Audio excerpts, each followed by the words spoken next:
Hey there. My fast is over. I haven't broken it just yet, but I'm minutes away. I started this fast on Friday, the 14th of December. I don't remember exactly what time, sometime in the afternoon. And at the time that I started the fast, I weighed 216 pounds even. But earlier in the week, I had weighed 214.4. I started the fast on Friday. On Thursday, I had one of these. These are my weakness.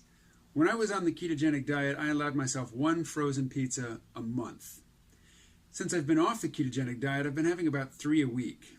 Now, the back, the nutritional label for this thing is a little bit deceiving.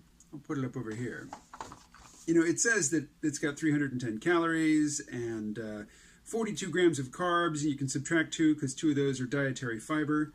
So 40 grams of carbs, but if you look at the top, servings per container, 6.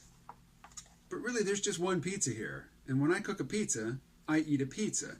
So all of these numbers need to be multiplied by 6. So really this thing has 1,860 calories and 240 grams of carbohydrate. When I was really strict on my ketogenic diet, that was like 4 or 5 days worth of carbs right there in one meal, in one sitting. And not only do I eat these things, but I put additional toppings, usually black olives, maybe some peppers of some kind, sometimes tuna, but always another layer of mozzarella cheese. So I'm actually upping the caloric count of this, although I'm not upping the carbohydrate count. But still, these things are my weakness. But ketogenic or low-carb pizza crusts are expensive, man. Even so, I've ordered some, got some coming. Those would be a treat for late next week. So, the grand total. I started this fast on the 14th of this month. That is a week ago yesterday. And at the time, I weighed 216 pounds even. This morning, I weighed myself, and I was 202.2 pounds. So that seems like 14 pounds lost in a week, but fasting dehydrates you. And I'm sure over the course of today and tomorrow, I'm going to put on probably 4 or 5 pounds, which is fine. So, maybe a net gain of 9 pounds. Actually, it's a net loss, but, from my perspective, it's a gain. But, weight is the thing that I can quantify easily by stepping on a scale. It's the thing that shows up in photographs. It's cosmetic, it's egoic, it's certainly something to focus on. But, I've been reading a lot about fasting, and much of the benefit is just not visible to the eye and not easily quantifiable. When digestion is not free, when your body is sending energy to your digestive system to process that food, that's taken away from other things. And when you relieve your body of that burden for a time, that energy goes elsewhere into cellular repair, which apparently, I can't back this up. I'm not a clinician, I'm not a scientist, I'm not a nutritionist, but what I have heard and read is that it has cancer-fighting properties and longevity properties, anti-aging properties. So I said, I think in a previous video, that I was going to do a 2-week fast sometime in January.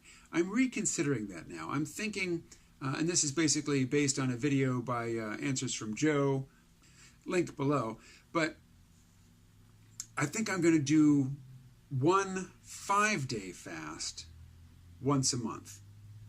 See how that goes. In addition to generally sticking to a 19 hours a day fasting, 5 days, 5 hours feeding.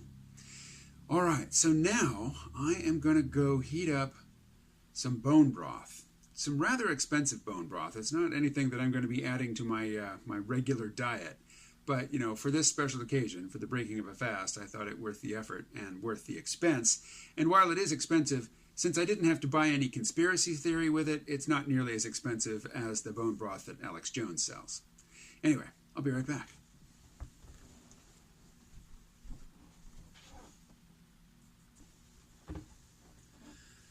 Alrighty, I am back, and I have in my usual mug, bone broth from grass-fed cows.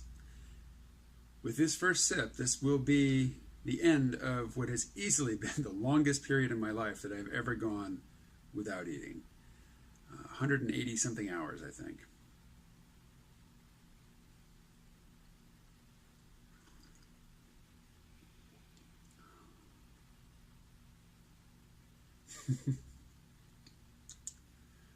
It's not particularly tasty stuff, but it is an interesting sensation.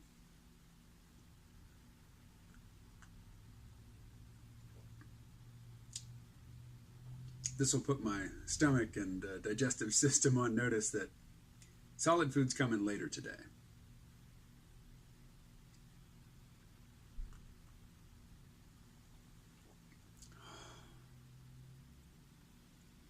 All right, there it is. I guess while I'm here, I'll say a few more words about what these videos are supposed to be. The last week that I've been putting them up, the idea is really just to get the setup, establish a rhythm. You'll notice that I actually have two sides of my face illuminated today. I got a light, fairly inexpensive but effective LED light from Amazon. Product image, I guess. And now going forward, I mean, my resolution in 2019 is to put up something on YouTube every day. Now, it isn't 2019. Why am I doing it every day now? Because I want to hit January 1st with a running start. I want it to be an established routine on day one. But going forward, I want to put more into it, specifically some writing. And I either want to start using a teleprompter or start making more detailed notes on a whiteboard that I have right over there.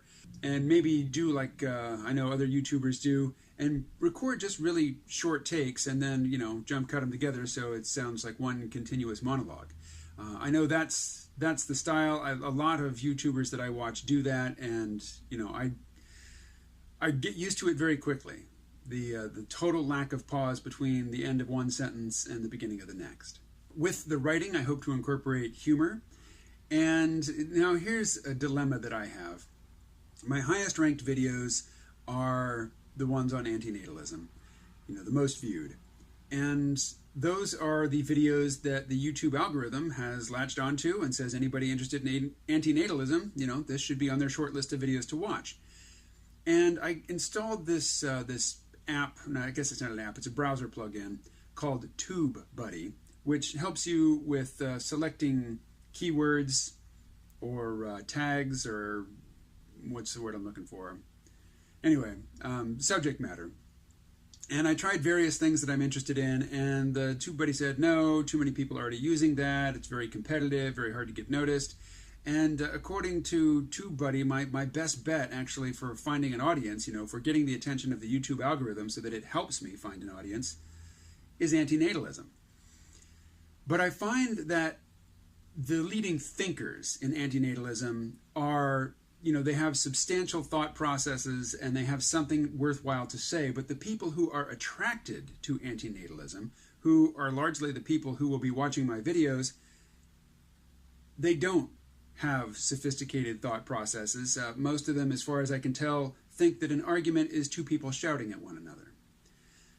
They don't seem to have any notion whatsoever of how to test for internal consistency in a belief system, or to evaluate, you know, whether structures of seemingly related statements actually do build anything, build to any conclusion, which must be true if the previous statements are true. And I find it very frustrating, actually, to get feedback from these people and to interact with them. And I understand both viscerally and intellectually that that's not the audience that I want. The audience that I want is the C-Realm audience. You know, it's the people who listen to the C-Realm podcast, but that's a fairly small audience. And actually, to make enough money to really do well, you know, to get out of debt, pay my obligations, you know, to be able to get a passport again and travel. Eventually, someday, I'd like to get a dog. To reach that level, I need a bigger audience than the C-Realm podcast audience, and certainly bigger than the C-Realm Vault audience. So I am going to continue to look into researching subject matter with an eye toward reaching a larger audience. And I guess I'll just have to resist the temptation to engage with people making really nonsensical and very personal attacks against me. I mean, I guess that's part of what it means to make your living on the internet these days, at least on camera. All right, thanks for listening. Thanks for watching. I will be back day after day after day. I hope that you will join me. Talk to you later.